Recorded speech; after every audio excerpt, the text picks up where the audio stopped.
Bonjour. Donc nous avons vu jusqu'à maintenant la technologie de compression type MPEG, donc la compression temporelle. Il faut bien savoir que des MPEG, vous en avez beaucoup. Vous avez toute la série ici au-dessus. Donc on commence à MPEG 1 en 1992, on en arrive à H265 actuellement. Chacun de ces codecs se divisant lui-même en plusieurs sous-codecs qu'on appelle des profils et des niveaux. C'est ce qu'on va voir aujourd'hui. Savoir que cette évolution date de 1992 pour le MPEG 1, H265 a été validé en 2013. C'est pas qu'on a trouvé quelque chose de nouveau qui puisse à chaque fois améliorer, enfin si on a trouvé quelques bricoles, mais enfin pas énormément. Ce qui fait surtout, c'est que plus on évolue dans ces codecs, plus ils sont gourmands en ressources, donc gourmands en vitesse processeur, en utilisation processeur et en RAM. Donc ce qui fait qu'un H265 ne pouvait pas tourner sur l'MPEG 1. Plus vous évoluez dans le codec, plus il sera gourmand et plus il sera efficace évidemment. Donc plus votre niveau de compression sera élevé, plus votre fichier final sera petit. Donc on va commencer par le premier, MPEG 1. Donc 92 pour MPEG 1, compresser la vidéo en faible résolution. Donc le but de MPEG 1 à l'époque, c'était surtout de détrôner le VHS. Le VHS était maître du marché, et donc on voulait remplacer ce produit, histoire de relancer le marché évidemment. Il n'y avait plus moyen de vendre un VHS, tout le monde en avait. Et donc on voulait stocker 74 de vidéos, plus audio, le tout sur un CD-ROM. CD-ROM 650 MB à l'époque. Donc c'est tout petit. Donc pour rappel, un 422 non compressé, c'est 21 MB seconde. Donc imaginez le taux de compression qu'on a dû faire pour arriver à ça. Donc un débit ne devait pas dépasser 1,15 MB. Donc le but n'était pas de faire mieux que le VHS, c'était de remplacer le VHS. Donc de ne plus avoir le besoin, je dirais, de faire dérouler la bande en avant, en arrière pour trouver quelque chose, mais de fonctionner comme sur un CD normal. Donc, pour arriver à ça, avant même la compression MPEG, on va passer par un format SIF, Source Intermediate Format. Ça veut dire quoi? En gros, ça veut dire que l'on va enlever une trame sur deux et enlever un point sur deux par ligne. Donc ça vous fait, au final, une image de 360 par 288, avec une fréquence trame, et non pas une fréquence image, de 25 Hz. Donc si on se rapporte à ce qu'on a vu sur les 422, 444 et autres, on pourra appeler ça du 2 à 1 0. Sinon, le codage MPEG, codage traditionnel, avec un M égale 3, N égale 12.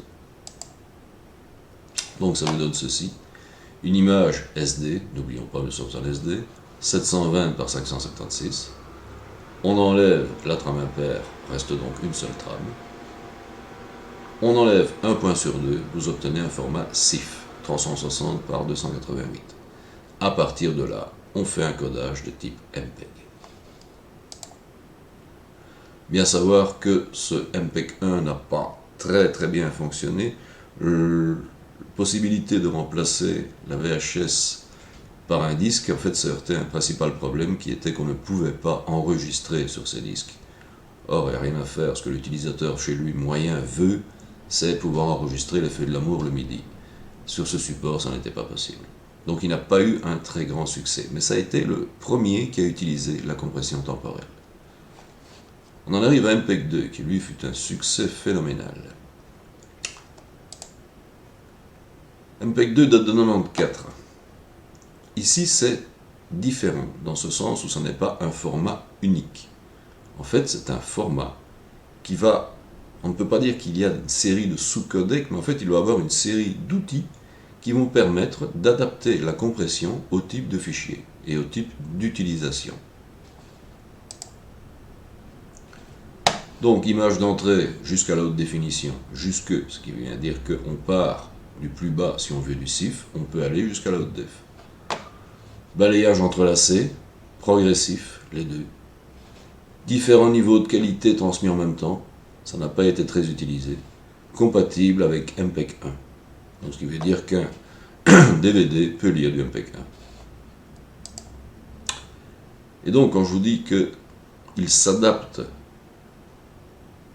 au fichier et à l'utilisation, je veux dire par là qu'il a une série d'outils, on peut appeler ça comme ça en fait, qui s'appellent les profils et les niveaux.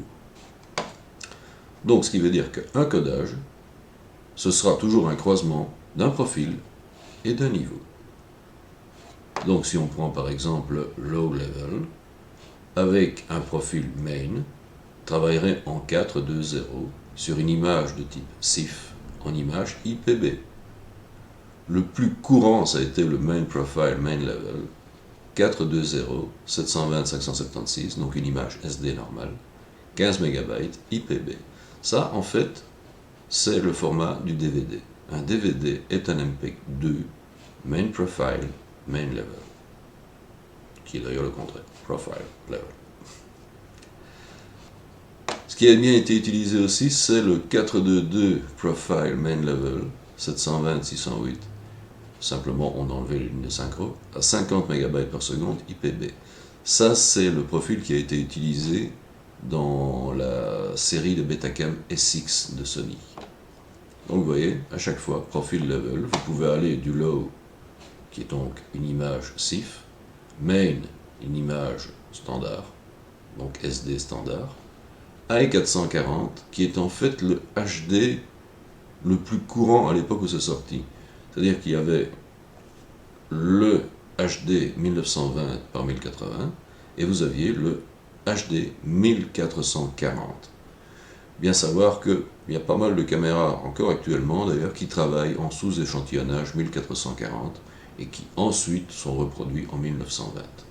Et puis vous avez le high normal qui lui est du 1920 par 1080. Si on enlève le blanking, on est à 1080, sinon on est à 1152. Profil, donc on va passer en revue tous ces profils. Profil simple, uniquement en 4.2.0, uniquement image IP. Si vous vous souvenez de ce que j'avais dit dans les GOP, quand on a vu la technique de la compression temporelle, je dis qu'on pouvait avoir des GOP qui ne sont que des I et des P, des I et des B, ou des IPB. Donc le profil simple ne traite que les images I et P. Pourquoi? Simplement, ne traiter que les images IP uniquement en prédiction et pas en bidirectionnel rend en fait votre codage moins gourmand. Vous devez moins faire travailler votre ordi ou votre caméra. Profil principal, profil de base, donc le DVD, les bouquets numériques, à peu près tout ce qui est grand public. Uniquement 4.2.0, mais vous avez aussi des images bidirectionnelles, IPB pour le GOP. Profil 4.2.2, même chose que le profil principal, mais en 4.2.2. Les profils échelonnables, signal noise ratio et échelonnabilité spatiale n'ont pas été très utilisés en fait. C'était pratique. On pouvait en fait séparer les données en plusieurs parties, une couche de base, plus des données supplémentaires qui permettaient d'améliorer. Donc c'est valable pour les deux. Donc par exemple, celui-ci pouvait être transmis en MPEG 1, plus des infos pour en faire un MPEG 2. Où est l'intérêt? Donc transmettre le tout sur un seul flux en deux formats différents. C'est quelque chose qui est très appliqué actuellement en streaming, qui à l'époque était nouveau et qui n'a été très peu utilisé. Ça voulait dire que quelqu'un qui avait un décodeur type MPEG 1 pouvait lire son MPEG 1 tranquille. Quelqu'un qui avait un décodeur MPEG 2 recevait les informations de base MPEG 1, plus des infos pour en faire un MPEG 2. Et donc chacun lisait sa qualité alors qu'on n'envoyait qu'un seul signal. Échelonnabilité spatiale, c'est la même chose, si ce n'est qu'ici c'était un flux de base SD, donc le gars qui avait un décodeur SD lisait du SD, plus des informations pour en faire un HD. Celui qui avait un décodeur HD lisait le HD. Et en fait, en finale, le profil EV, le High Profile, échelonnable spatial, échelonnable signal noise ratio, mais en 4.2.2. Donc ces deux-ci travaillaient en 4.2.0. Donc en fait, en 4.2.2, vous avez le profil 4.2.2 et le profil élevé, qui est aussi en 4.2.2. Les niveaux, le bas niveau, uniquement en format CIF. Niveau principal, image de base, 4.2.2 ou 4.2.0. le haut niveau 1440, haute définition 1440 points par ligne, et le haut niveau qui est 1900 points par ligne. Donc comme je disais, il n'y a pas eu beaucoup d'utilisation de tout ce qui était échelonnable, et en fait dans tous ces codecs, il y en a deux surtout qui ont été utilisés, qui étaient le Main Profile Main Level et le 422 Profile Main Level. Donc c'est ce que vous trouvez dans cet ancien codeur ici. En MPEG 2, vous avez donc le format DVD, Main Profile, Main Level. Et donc l'autre qui était la famille Betacam SX, qui était toute une série de caméras et de postes de montage développés pour le journalisme. Ici en fait, si vous regardez, bien en tout petit, parce que ça va vraiment être tout petit, compression MPEG 2, 422 Profile, Main Level. C'était à l'époque la première caméra qui travaillait en MPEG. C'était pas courant du tout parce que pour le montage ça n'était pas très pratique. Actuellement toutes les caméras travaillent en MPEG. Là c'était la première, ce qui vous donnait un bitrate de 18 MB/s, ce qui était quand même très faible, très pratique quand vous étiez journaliste à l'étranger pour envoyer les infos. Et donc si je reprends l'export première, vous avez donc ici, vous êtes dans MPEG 2. Un détail que j'ai oublié de vous dire la fois passée quand on a vu première en fait, c'est l'onglet qualité qui est ici. L'onglet qualité en fait, variable, vous pouvez choisir, vous donne en fait le taux de compression de l'image I. Donc pas oublier, la I est la référence pour toutes les images qui suivent, jusqu'à la I suivante. Donc les E, les B et les P sont fonction de la qualité de la I. Donc ceci vous donne la qualité, autrement dit le taux de compression de l'image compressée en spatial, qui va être l'image I. Ensuite, vous pouvez choisir les profils. Ici, je suis profil principal, niveau principal, qu'on peut choisir en haut, principal, simple, 422. Même chose pour le niveau, haut, 440, principal, faible. On en arrive au MPEG 4, très utilisé actuellement. MPEG 4 était quelque chose de différent, plutôt destiné à l'informatique et aux télécommunications. La grosse différence, c'est que jusqu'à présent, quand vous compressiez une image, en fait on la considérait comme une suite de points lumineux dans laquelle vous prenez un macrobloc et vous compressez en fait en fonction des différences entre ces points lumineux. En MPEG 4, ce qui va changer, c'est qu'on va pouvoir détecter les différents objets qui composent une image. Vous avez là un dessin très moche qui n'est pas de moi, mais qui illustre bien la chose.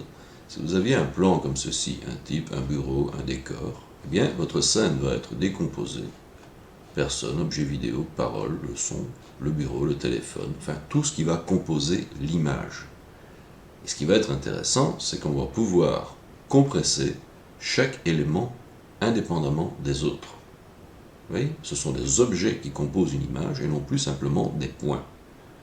Ce qui veut dire que si vous avez un sous-titre et vous avez un personnage qui parle, eh bien le taux de compression pour le personnage devrait être beaucoup plus faible que pour le sous-titre. Et donc on va pouvoir adapter différents taux de compression pour différents objets. Ça c'est une révolution.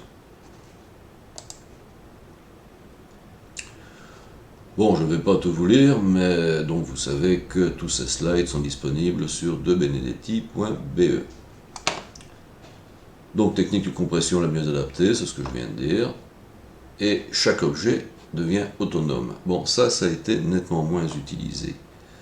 Ça veut dire que l'utilisateur pourrait intervenir lui-même sur la présentation. À ma connaissance, ça a été utilisé point de vue expérimental, mais pas tellement au niveau pratique. Par contre, ce qui est faisable, je crois que ça a été fait d'ailleurs, c'est que vous puissiez en fait, imaginons que vous soyez une station d'information, vous pouvez acheter un JT tout fait et ensuite rajouter votre propre décor, vos propres sous-titres, vos propres logos.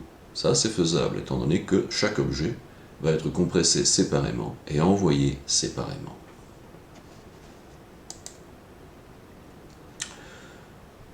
Une norme qui prévoit aussi que certains objets peuvent être stockés en permanence, notamment ce qu'on appelle les sprites.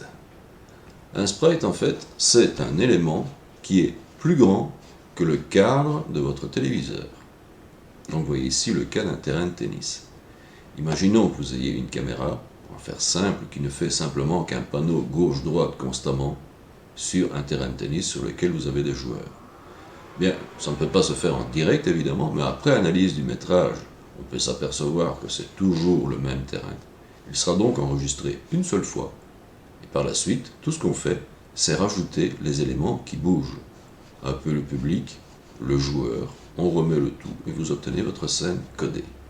Donc ça, c'est aussi une belle performance. Donc sinon, c'est un codec tout à fait standard, division de l'image en blocs de pixels, exploitation intra-bloc de la redondance spatiale, donc la DCT qu'on a déjà vu, codage anthropique, donc pareil, on ne transmet que les changements. Il y a une chose qui évolue quand même, deuxième élimination de redondance spatiale en codant les blocs résiduels. Donc, on va refaire une compression sur les images résiduelles. En spatial, évidemment, puisque ces images sont uniques et ne dépendent que des images P. Donc, on refait une compression spatiale sur les images résiduelles. Vous voyez, en fait, ce qu'on fait, c'est rajouter à chaque fois quelques éléments. On ne peut pas dire qu'à l'époque d'MPEG 1, il était impossible de compresser les images résiduelles. Simplement, il était impossible de le faire en temps réel avec le matériel qui existait à l'époque.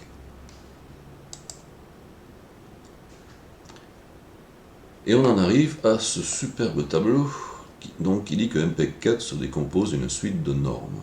C'est ce qu'on appelle des parties. Vous en avez 22. Le grand intérêt pour nous, et surtout pour vous qui devrez les étudier, c'est qu'il n'y a que deux parties qui nous intéressent, la partie 2 et la partie 10. Ce sont les deux seuls qui définissent un codec vidéo. Donc, si on regarde par exemple la partie 1, décrit la synchronisation et le multiplexage de la vidéo et de l'audio. Donc là-dedans, ce qui est intéressant, c'est comment on arrive à mélanger l'audio et la vidéo pour les envoyer. Ça ne nous concerne pas trop. Au hasard, la partie 13 fournit les extensions de gestion et de protection de la propriété intellectuelle. C'est merveilleux, mais ça ne nous intéresse pas non plus. Donc, pour nous, partie 2, codec de compression pour les signaux vidéo. C'est ce qu'on appelle l'ASP, Advanced Simple Profile, qu'on va voir en détail par la suite. Et la partie 10, qui est ici, compression vidéo, qu'on appelle aussi le H264. Donc H264 fait partie de MPEG 4, de même que ASP fait partie aussi de MPEG 4. Donc vous voyez, ça se subdivise, et c'est pas fini. On l'appelle aussi Advanced Video Codec, l'AVC. Et donc tout ça sera développé par la suite. Donc bien retenir dans ceci deux parties intéressantes, la 2 et la 10. C'est ce qui est dit juste en dessous. MPEG 4 partie 2. Les plus vieux d'entre vous s'en souviennent sûrement, c'est ce qu'on appelait il y a quelques années du DivX.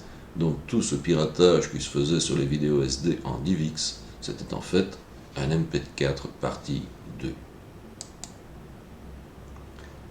Trois profils, le simple, Simple Profile, Advanced Simple Profile, Simple Studio Profile. Profil simple, application de type MPEG 1. Donc vous voyez qu'on reste toujours compatible avec ce qui précède, ce qui est toujours intéressant. Donc faible débit, essentiellement pour la téléphonie en visioconférence. Progressif uniquement, pas d'entrelacé. À 15 images secondes, uniquement IP, pas de B. Donc toujours pour avoir recours au moins de ressources possibles. ASP, profil grand public en SD, entrelacé plus image B. Donc là, on est dans un codage MPEG SD tout à fait standard. Une nouveauté, le Global Motion Compensation, qui détecte les grandes parties de l'image qui ont le même déplacement. Ça, c'est intéressant. Si vous vous souvenez que dans MPEG, quand on a vu la technique MPEG de départ, eh bien, à chaque macrobloc dont la taille était fixe, on affectait un vecteur de déplacement. Donc, ce qui fait qu'il y a pas mal de calculs à faire, évidemment, et il y a pas mal de zones à cerner. Ici, à partir du moment où on détecte qu'une grande zone, plus grande qu'un macrobloc déjà, se déplace, eh bien, on va affecter un vecteur de mouvement unique à toute cette zone.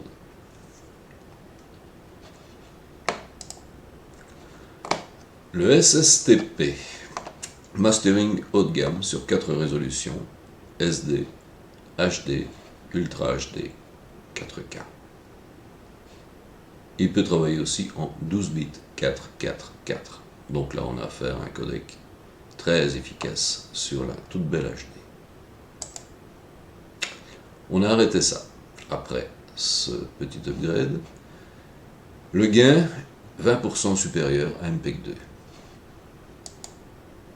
Et on en arrive à la star du moment, H264. Enfin, star du moment, je précise, nous sommes en 2020.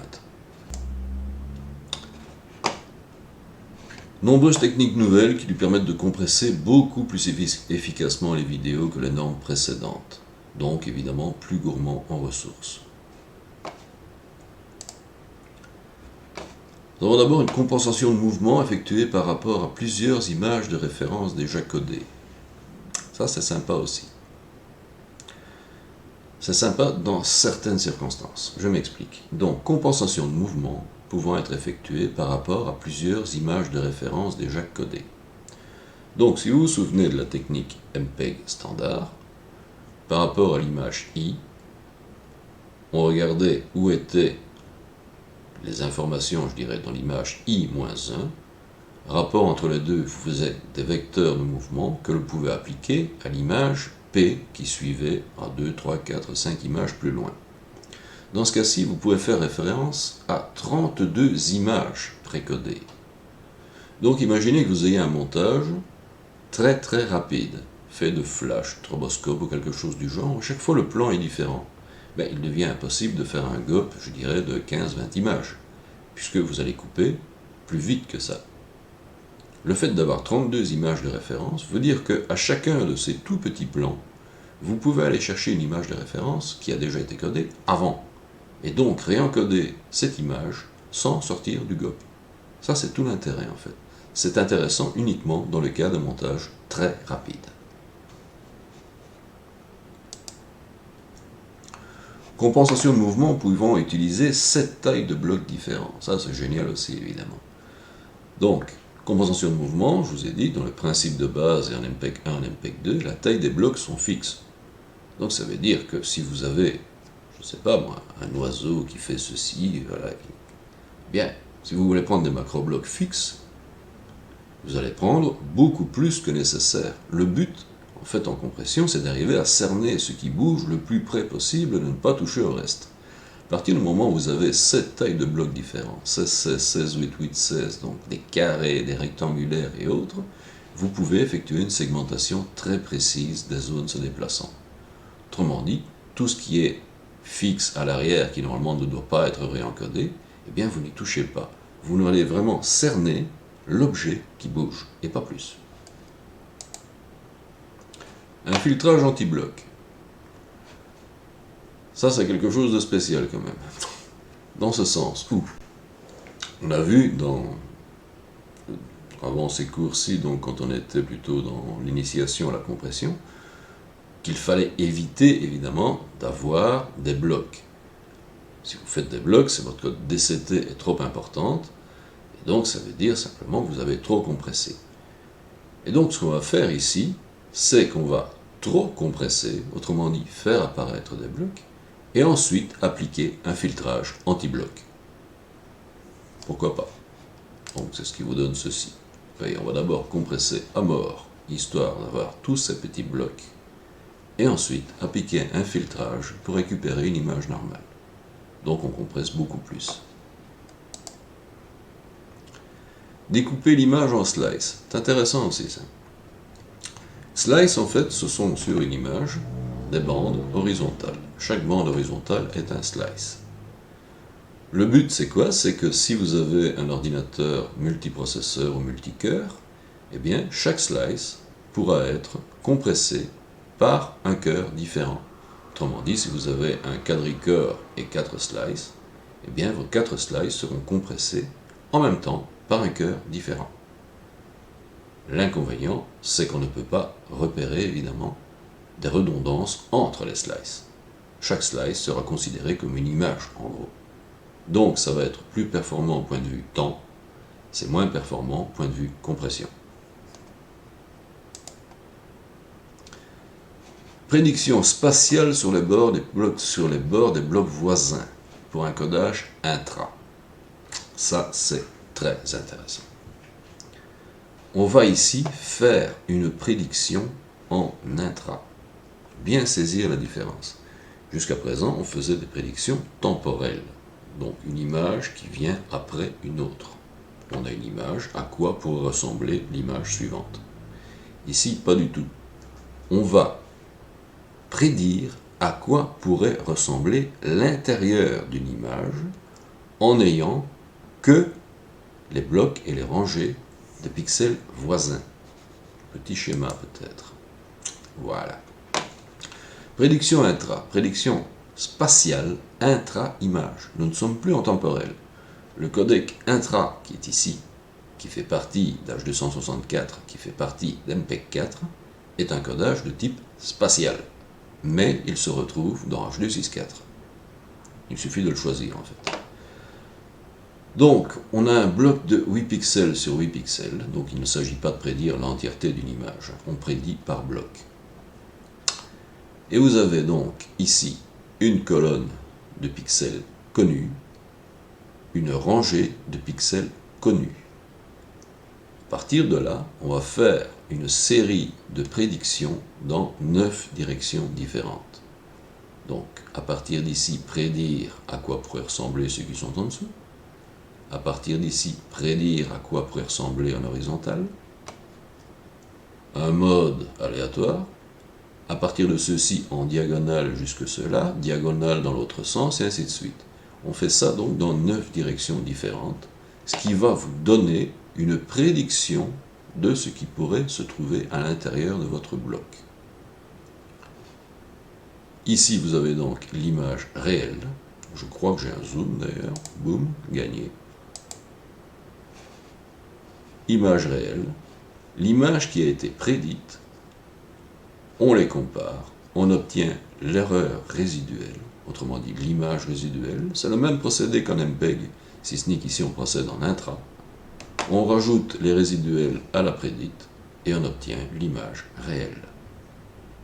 Donc, bien reprendre en fait la chose, pas oublier que donc on travaille en prédiction intra sur une image, il n'est plus du tout question de temporel ici. Que vous travaillez sur des macro-blocs de 8 pixels sur 8, donc tout petit ici, donc c'est pas sur une image complète, on fait une prédiction dans 9 directions différentes en connaissant une colonne et une rangée, on prédit à quoi pourrait ressembler ceci, on compare à la réalité, on rajoute la résiduelle, on obtient l'image réelle.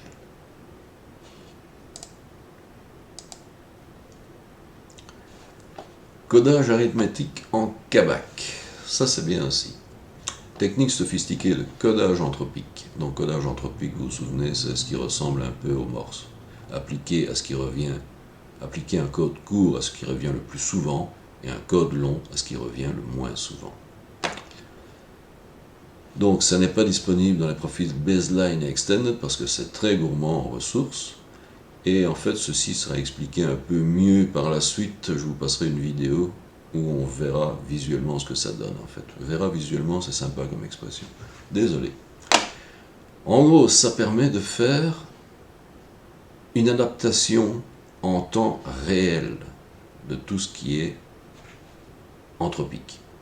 Mais je vous dis, on en reparlera plus tard.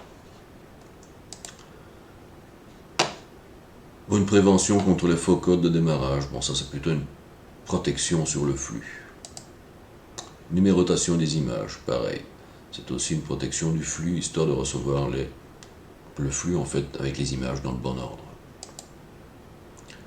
comptage de l'ordre des images, ça va toujours dans le même sens. Ce qui est intéressant, c'est de voir en fait ce que donne un MPEG 4. Donc ici, vous avez deux types d'images. Donc une image de type DVD de bonne qualité, une image de type cassette vidéo de qualité. Si vous regardez en fait ici en horizontal, vous avez le débit en mégabytes seconde. Vous voyez ce qu'un MPEG 2 Main Profile donne. Vous voyez ce qu'un Advanced Simple Profile, autrement dit la partie 2 d'un MPEG 4 peut donner en débit. Vous voyez ce qu'un 264 baseline donne et un H264 Main Profile. Donc pour une même qualité d'image, voici le débit d'un H264, voici le débit d'un MPEG 2. Dire c'est flagrant.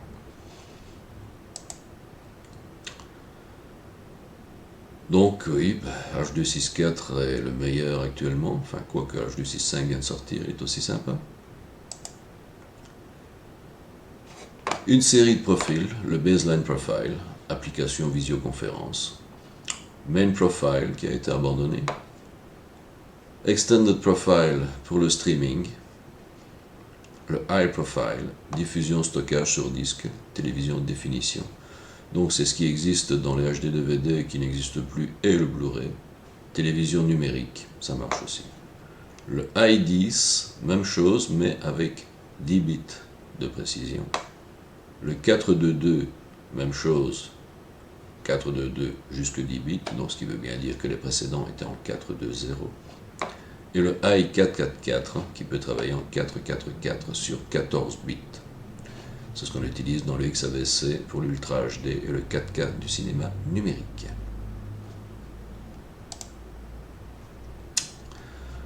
Encore un joli tableau.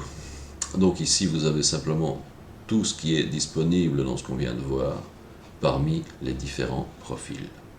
Donc vous voyez que le i444 prend pratiquement tout, alors que si vous prenez un baseline, vous avez très peu d'options qui sont validées. Nous en arrivons au niveau. Niveaux sont des limitations sur un certain nombre de paramètres qui permettent au décodeur de limiter les ressources mémoire et calculatoires. Donc ici, c'est un peu différent d'un niveau sur MPEG 2. Ici, quand vous choisissez un niveau d'encodage, en fait, vous faites référence à la machine qui va devoir le lire plus tard.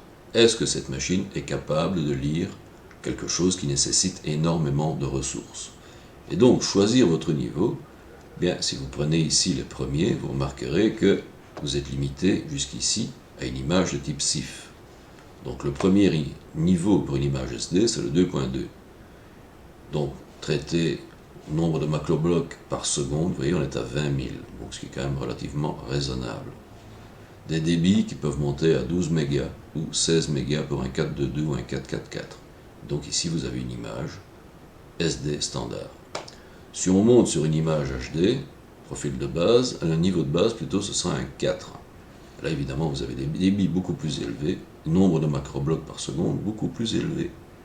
Plus élevé étant un 5.2 avec 2 millions et quelques de macroblocs à la seconde. Et là vous traitez les images HD en 4.4.4. Quand je dis HD d'ailleurs, regardez juste en dessous, bon, je ne peux pas aller plus bas, si, vous avez aussi les images 4K évidemment. Et donc, si on regarde ça sur première, toujours, donc ici je suis en H264 en 1080-25, profil, niveau, tout ça est toujours à choisir évidemment.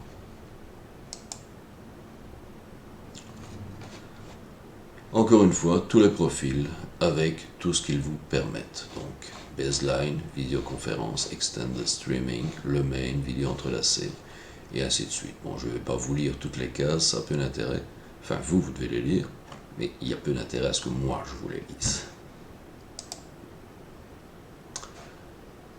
Un nouveau qui est sorti, le MP4 SVC, donc spécialement pour le Scalable Video Coding.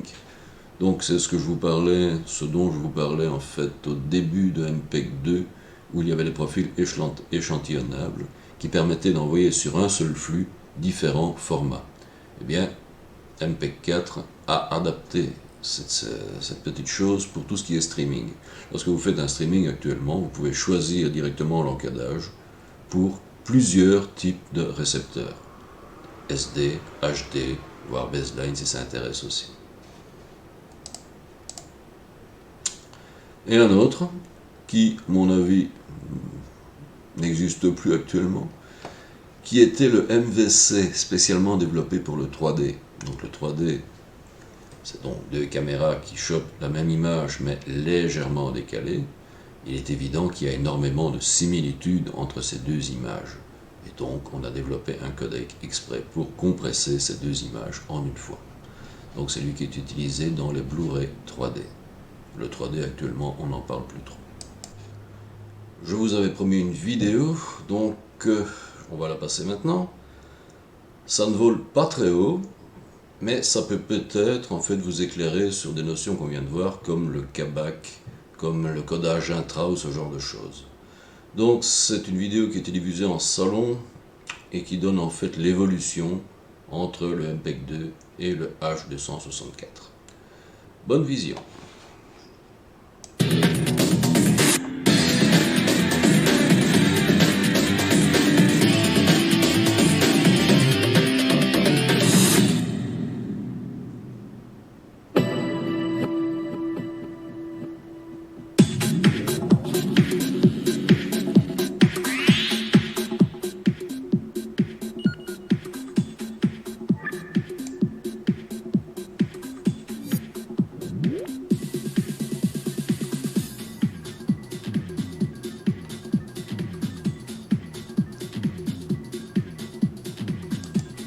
Donc là, pour rappel, c'est ce qu'on a vu lors du codage JPEG, c'est donc le codage à longueur variable. Plutôt que d'écrire 18, 23 fois, s'il apparaît 23 fois, on apparaît 18.23.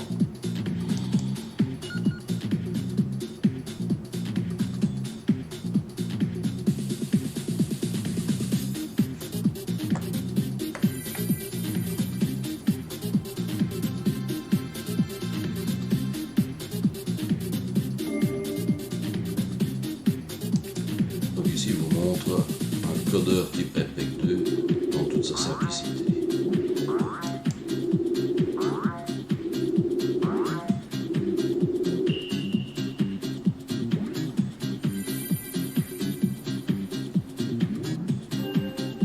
Et là, vous avez le codeur MPEG 4 nettement plus compliqué. Et donc plus gourmand en ressources, comme je l'ai déjà dit.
vous êtes dans le fameux codec intra qui fait partie de l'H264. Donc ce sont les 9 modes de prédiction à partir d'une colonne et d'une rangée de pixels des blocs voisins.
Là on en arrive au CABAC, c'est donc le codage anthropique en temps réel.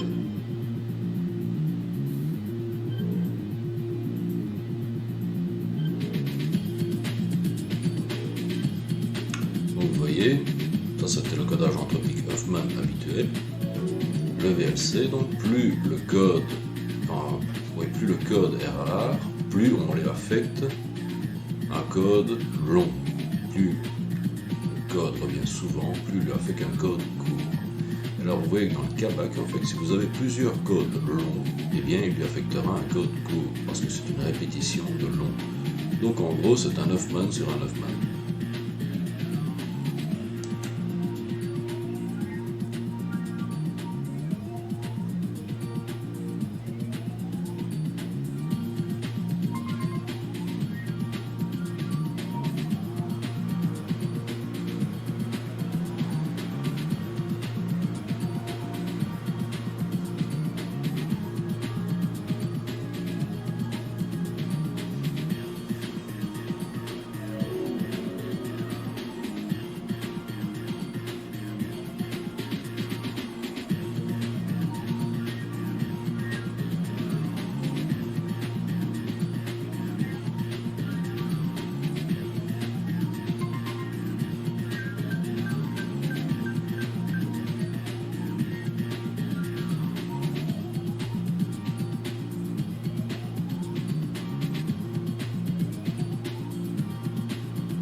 Le dernier, qui va sans doute devenir la star de demain, H265 HEVC. On n'est plus dans les MPEG 4, on n'a même plus de numéro, on est passé en MPEG H. Divisé par 2 le débit par rapport au H264, à qualité égale. Ça, c'est le but. Chose importante, c'est la première fois qu'un codec ne gère que du progressif. Donc, depuis le début de la télévision numérique, on a toujours géré l'entrelacé. Donc, si je fais un mini rappel, l'entrelacé avait été mis en œuvre dans les années 50, 1950, pour pouvoir compenser les défauts des tubes cathodiques qui avaient tendance à flasher. À partir du moment où on est passé à écran plat, type LCD, OLED ou autre, en fait, l'entrelacé n'a absolument aucun intérêt. Mais on est toujours resté compatible. C'est la première fois ici avec H265 qu'on ne gère plus que du progressif, et donc adieu l'entrelacé. C'est un mail. Donc, on a juste amélioré tout ce qui existait dans H264. Donc, demande de calcul à la crue de la part du processeur, complexité de codage augmentée entre 5 et 10 fois, avec un but qui est de diviser par 2 le débit par rapport à H264. Principaux points. Codage par bloc de taille variable. Traitement différent aux zones d'image contenant des aplats et celles contenant des détails. Donc on n'a plus de macroblocs rigides. On avait déjà le cas dans H264, mais pas autant. Ici on peut aller de macroblocs allant de 64 à 64 pixels jusqu'à du 4,4. Donc on commence par du 64, 64 et on subdivise. Et le mode intra qu'on a déjà vu dans H264 qui était dans 9 directions différentes, donc la prédiction à partir des colonnes de pixels et des rangées de pixels se faisait dans 9 directions différentes. Nous montons ici à 35 directions possibles. Donc, grande amélioration de la prédiction, ce qui veut dire que votre image résiduelle sera plus faible en poids. Donc, gain énorme. Donc, c'est ce qu'on a ici. Ces différents macroblocs, donc de 64 64. Et à partir du moment où vous obtenez les petites différences, on va commencer à les subdiviser de plus en plus petits jusqu'à des macroblocs de 4 sur 4. Et la prédiction intra. Donc vous aviez ici la prédiction de H264, 9 directions différentes. Ici, vous avez le type de prédiction de H265. Vous marquerez qu'en fait, on fonctionne carrément par degré. Donc là, vous avez là 35 directions possibles. Les profils, main profile, tout type d'image en 420 sur 8 bits. Tout type d'image, je veux dire qu'on va en dessous du CIF jusqu'au 8K. Le main 10, pareil, en 10 bits. D'autres sont en préparation. À la prochaine!